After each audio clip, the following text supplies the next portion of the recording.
Oi, gente. Hoje é dia da dica da semana. Na verdade, não é nem da semana, é do ano, né? A gente está na última semana de 2024, entrando na primeira semana do novo ano de 2025, e eu vou dar aqui ao longo da semana inteira dicas com os meus discos e filmes e séries prediletos que eu vi, os melhores que eu vi ao longo do ano de 2024. Que se você gosta desse tipo de conteúdo sobre cinema, música e livros também, inscreva-se no canal, ative o sininho para receber as notificações e queria deixar um grande beijo, muitíssimo obrigado, galera, a todo mundo que apoia meu site de jornalismo cultural, andreabarcinski.com.br. Galera, muito obrigado, por causa de vocês que eu continuo fazendo esse canal de YouTube também, me possibilita fazer o canal de YouTube, fazer meu site. Se você não conhece ainda o site, conheça andreabarcinski.com.br, inscreva-se, apoie o site, eu acho que você vai gostar.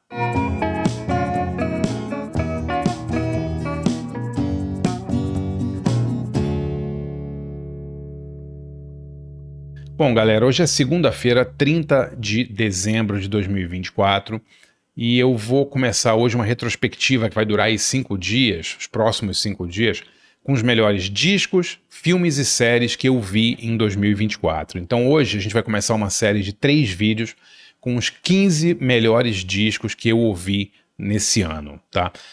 Seguinte, galera, não são assim, não vou dizer que são os 15 melhores discos que foram lançados, porque eu não tenho a pretensão de ter ouvido tudo. São os 15 discos que eu mais ouvi e que eu acho que eu continuarei ouvindo por um bom tempo, tá? Hoje vamos falar de 5 deles, sem nenhuma ordem de preferência, sem nenhuma ordem de gênero, de nada. São só discos lançados em 2024. Bom, vou começar, galera, o seguinte, com um trio australiano que eu gosto muito, chamado Glass Beams. O Glass Beams é uma banda, é um trio da Austrália, como eu falei, que faz uma espécie de uma mistura assim, um pouquinho de... tem uma pegada um pouco eletrônica, com uma música instrumental meio world music, assim, com uma coisa meio étnica, meio moderna. Puta, eu amo essa banda. Eles tocam com umas máscaras, assim, de contas, assim, muito bonitas, e fizeram aí um ao vivo naquela KEXP, que eu vou linkar aqui na descrição, que tá bombando, que é linda, linda.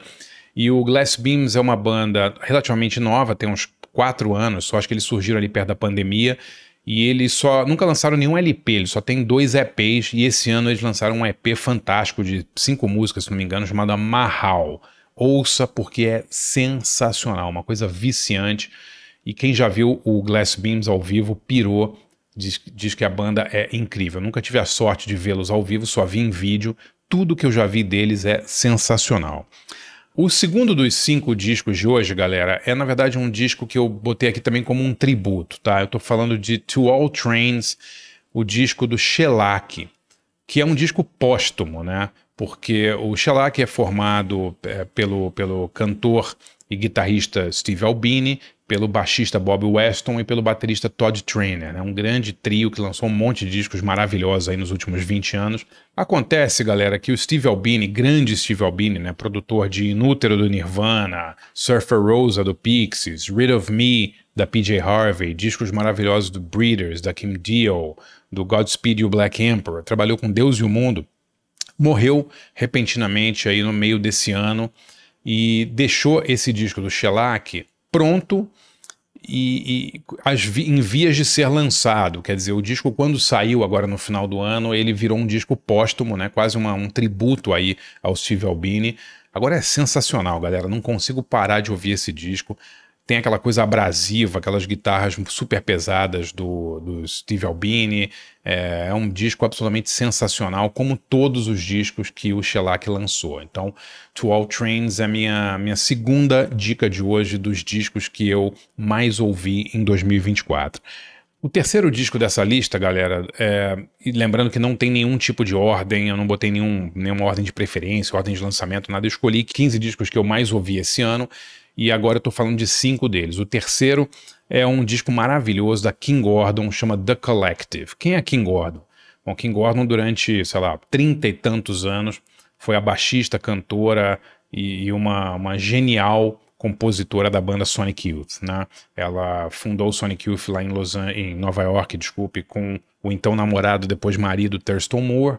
né? E eles levaram o Sonic Youth aí até os anos, acho que o Sonic Youth deve ter acabado em 2010, 2011. O último show deles, se eu não me engano, foi inclusive em Itu, né, no SWU, quando ela brigou com Thurston por razões sentimentais, românticas e tal, e a banda acabou se dividindo. O Thurston Moore tem uma carreira solo muito legal também, e a Kim Gordon lançou esse disco chamado The Collective, que é absurdo, galera. Bases eletrônicas, uma coisa meio assim, até meio industrial, umas horas parece o Coil, parece meio Robin Gristle, assim, com a voz dela super sensual por cima, umas guitarras super angulosas. Nossa, eu adorei esse disco. Não é um disco fácil de ouvir, as músicas são muito abrasivas, muito virulentas, assim. Não é um disco pra você ficar ouvindo em casa, tranquilo, você não tá na rede, deitar na rede e vou ouvir o disco novo da Kim Gordon. Não, é um disco extremamente visceral, pesado, que lida com... As letras são sensacionais, como tudo que a Kim Gordon já faz. Muitos lidam com sociedade de consumo, com essa coisa do padrão estético, né, exigido das mulheres, mas sempre de uma maneira super inteligente. Ela realmente é uma artista fora de série, né? Então eu recomendo demais The Collective com Kim Gordon. O quarto disco de hoje, galera, vem da África, né? Mais especificamente do Níger. Eu tô falando da grande banda Mdou Moctar, né? A banda Mdou Moctar, ela ganhou o nome por causa do líder dela, que é o Mdou Moctar, né? Que é um guitarrista canhoto absolutamente fantástico. E eles foram eles são dessa praia, meio da praia Tuareg, que faziam uma coisa meio de blues do deserto e tal, mas eles têm uma pegada um pouco diferente dessas outras bandas, tipo Tinário, Enteracaft. Uma pegada muito mais rock, muito mais indie, muito mais alternativa, o Mdou Moctar, né? E esse último disco deles, o penúltimo, chama Afrique Victime, já tinha sido lançado pela Matador, que é uma grande gravadora que lançou um monte de disco foda de Olatengo, de um monte de gravadora de banda absurda, Pavement e tal. E esse novo chama Funeral for Justice, Funeral para a Justiça, e é sensacional, galera. A gente às vezes não, nunca, né, sabe sobre o que Mdou Moctar tá cantando, mas você percebe a raiva no cantar dele, né, as letras.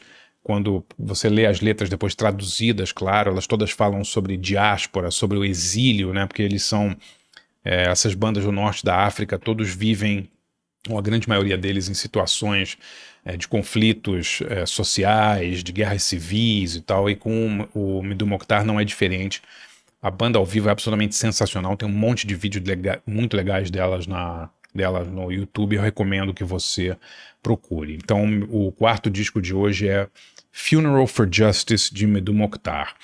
E o quinto disco de hoje, galera, é um dos 15 discos que eu mais ouvi esse ano e um que eu tenho certeza que eu vou ficar ouvindo por um bom tempo. É o mais recente disco de uma banda que eu amo, que é o Buffalo Tom. O disco chama Jump Rope e é incrível, assim. Parece que o Buffalo Tom não envelheceu um dia. Lembrando que o Buffalo Tom é uma banda da costa leste dos Estados Unidos, da região de Boston, ali em Massachusetts, né?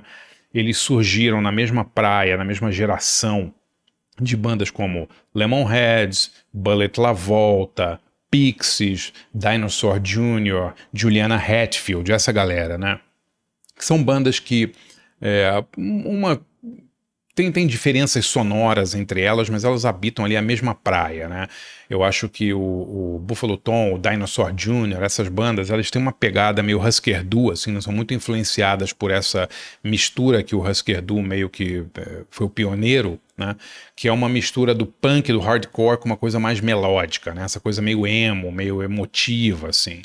E o Buffalo Tom, ele surge ali na virada dos anos 80 para os 90, os primeiros discos deles foram inclusive produzidos pelo J Mascis, né, do Dinosaur Jr., são bandas muito amigas, sempre foram e tal.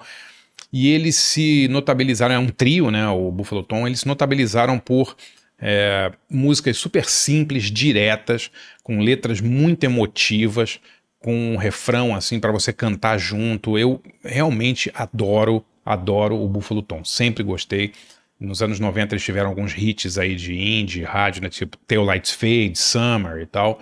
Continuam na ativa e eles lançaram esse disco que eu tenho ouvido direto, é sensacional. Não é um desses discos de, a banda tá lançando um disco só para excursionar. Não, é um grande disco do Buffalo Tom que realmente rivaliza ali com os LPs que eles lançaram nos anos 90.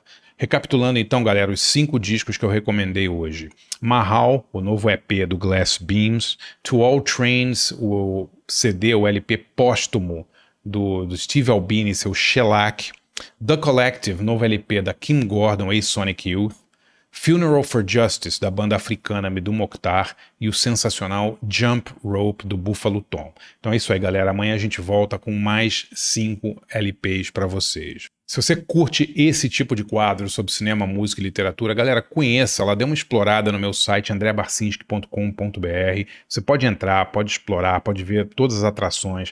Por R$20 por mês, você tem um monte de benefícios, você recebe 3 textos inéditos meus por semana, feitos só para o site.